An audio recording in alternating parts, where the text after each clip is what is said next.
Chris Hedges had an article in Truthdig titled "Goodbye to the Dollar," and he was showing how the dollar is being phased out as, as the international currency. That will have extreme ramifications for the U.S. citizen or the average U.S. citizen, and other countries are trying to find alternate means of trade, because after World War II, the United States was the sole superpower, and they met and decided to make the dollar the international currency. But that is changing rapidly. I'm going to get into that. I'm going to explore Chris's article. Before I do, I would just ask that if you like this video, please hit the like as well as the subscribe button. Thank you. Okay, so countries are getting nervous about the U.S. They are no longer trusting it. They are worried about Trump's management. They see these neocons, who are running things like Bolton, trying to perform a coup in Venezuela. They've seen since George W. Bush the U.S. invading a succession of countries, one after the others: Iraq, Afghanistan, Libya, Syria.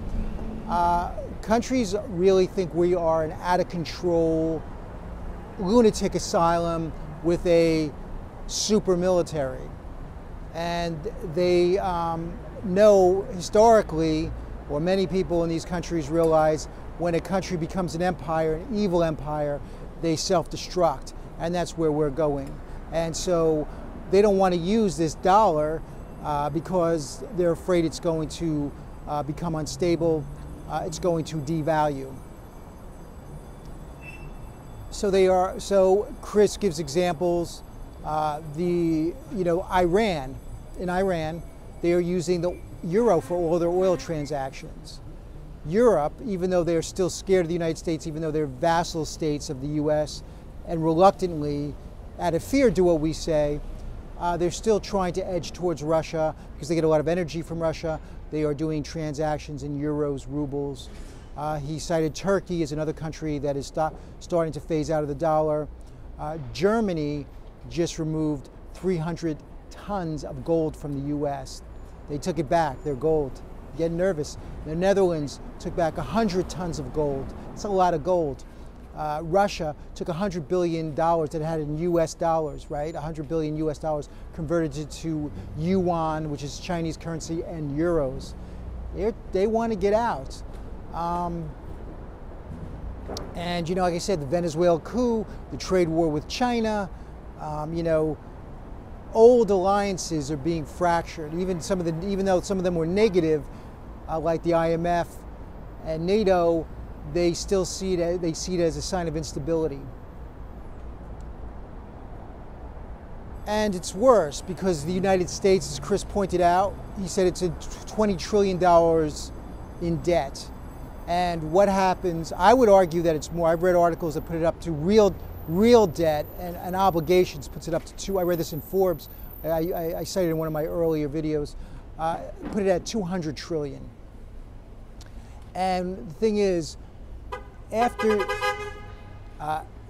with NAFTA in the 90s, there was a deal made with China where China would become the manufacturing center of the world, and they would buy our debt. We would produce these dollars, that would be the global currency, and China would keep on buying our debt. But China's going to stop buying our debt soon.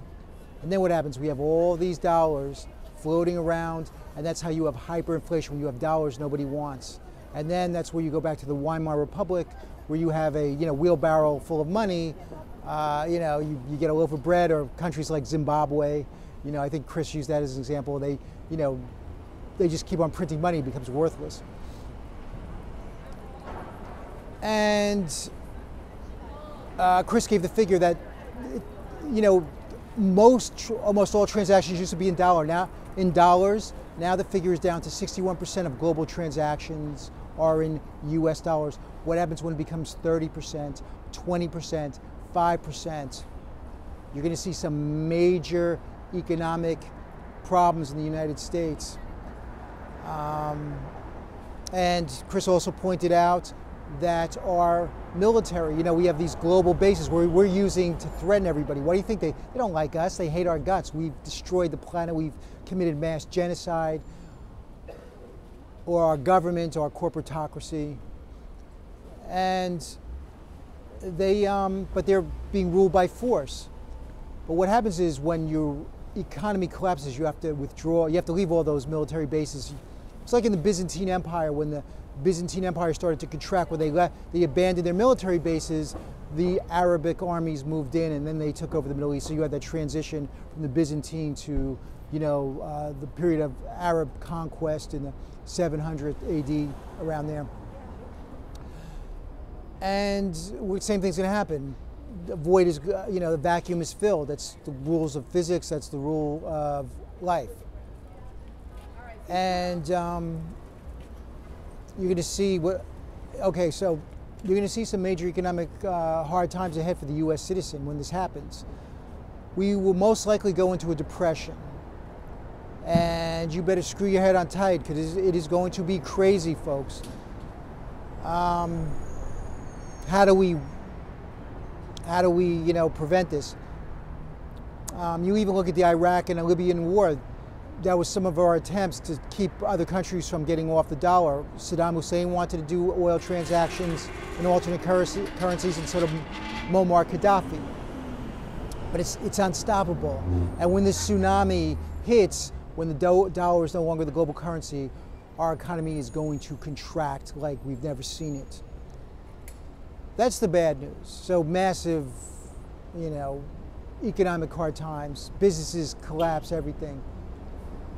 The good news is this could be a silver lining, because right now these US dollars are actually the property of one Federal Reserve, a private banking corporation.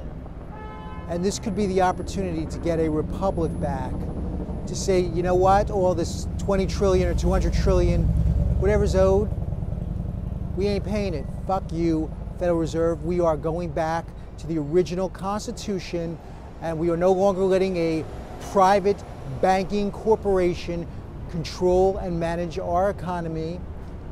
Bank cartels that consist of the Rockefeller cartels, the Rothschild cartels. We are creating our own money. And we're done. Take your 200 trillion, we're not responsible for any of it, and start creating our own wealth. But you have to do this, you have to, I would say with this new currency, we'd have to guarantee every American's bank account up to me, if safe figure is 5 million, maybe corporate accounts, I don't know, 100 million, make companies split up into smaller companies. That's why that would be a great way to break up these giant behemoth, mergers and acquisitions that, Comcast bought this one, Verizon bought this one, AT&T bought this one, Disney's buying Fox. You have these super corporations, and maybe that would be a way they'd have to break up into little corporations to get their accounts insured. The money, you see, because if we do not do this, the global elites are going to take their money, and if we stay in their currency, they are going to wipe us out, and they are going to do what's known as not a bailout, but a bail-in, where they take all the liquid capital and they let everybody else sink down to the bottom of the ocean. If we get off their currency and disconnect from them, they'll be wiped out. You will wipe out the Rothschilds. You will wipe out the Rockefellers. Good. Aren't you tired of like 80 people owning the planet? If we started to print our own currency, I would even go further. I think we should go back to the concept of the original founding fathers. They made some horrific mistakes. Slavery, the genocide of the Native Americans, very bad. That's what did us in. I mean, Jefferson, who was participating in the slave profiteering system, wrote that if we did not get out of it, he was kind of stuck in it financially from his own greed. And he had inherited a large slave empire from his father, and it was passive income, so he could do what he wanted. But he wrote, if you don't get out of this, you're going to destroy the United States. And we are still, even though I realized it was a long time ago, we're still dealing with those ramifications. the racism, just the tone, that is the poison that was bled into the tapestry of the United States. And so if we go back to the original premise of having 13 semi-autonomous colonies or states, then these states, or maybe 50, keep the original states we have now, whatever. Let each state have their own currency. That way, if one state has problems, it doesn't bring down the whole national economy. And maybe have a federal currency that everybody could trade in if you want to do business across state lines. Something of that nature. You want insulation, you want decentralized power.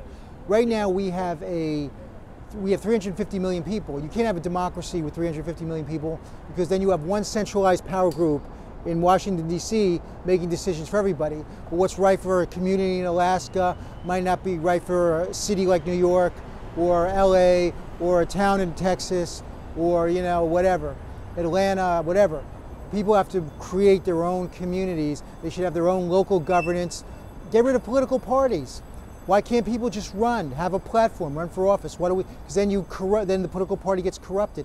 Let citizens run for office and be, you know, and perform their civic responsibilities. And, you know, you have to, you know, safeguard against corruption, obviously. And this is what we need. I think decentralization of power and maybe decentralization of currency. Local currencies, state currencies like they used to do back in the day when America was first founded. Because otherwise, and let me add, I am not, you know, I would do away with taxation. I believe in universal basic income. All this could be done. Create food, housing, shelter as a human right, education as a human right, uplift society. Because what the ruling elites want is you to be stressed out. They want you on a treadmill or a hamster wheel. They want to turn you into a gerbil, a frightened, nervous, stressed out gerbil. Because when you are stressed, your body produces cortisol. It makes you sick, it makes you weak. When you're stressed, you don't think right, you become frightened, you're easily manipulated. They don't want a chilled out society, because then a chilled out society would be like, well, hey, what are you doing? Why'd you just spend $6 trillion in Iraq? What do we get out of this? Why'd you just give these bankers $29 trillion? These guys would just crash the economy and everybody else gets fucked over. See, rational, calm people think about shit. Frightened little gerbils on a gerbil wheel don't think. You know, so we need to change the paradigm, the dynamic. A free society, a stable society, a democratic society, a stable middle class is antithetical to the objectives of the global elites. They do not want that in the least. And they know this thing is collapsing. They're stupid. I mean, they're stupid, but they're not that stupid. And so they're going to do a bail-in like they did in Cyprus, where they will let, if we stay with their Federal Reserve currency, they will take all the liquidity, they will keep it, bail-in, where they bail in themselves, and you know, the highest account holders, and everybody else's savings and assets goes down the tubes. We got to get out of it, and you know, we have to form a stable society. I'm for entrepreneurship. I believe that is true. You want a true even playing field where people could be entrepreneurs, create businesses, create stability, where somebody doesn't have to work 2, 3 jobs, work their ass off for shitty insurance, everything, you know, that they, even if they get sick, they can still be bankrupted with this pre-existing condition that they're trying to put back in. Create a stable society. It's the only way. The global elites will not do that. They want fear, they want death, they want torture, they want brainwashing, they want stupidity, they want ignorance. They feed on all the negativity, all the negative emotions of the planet.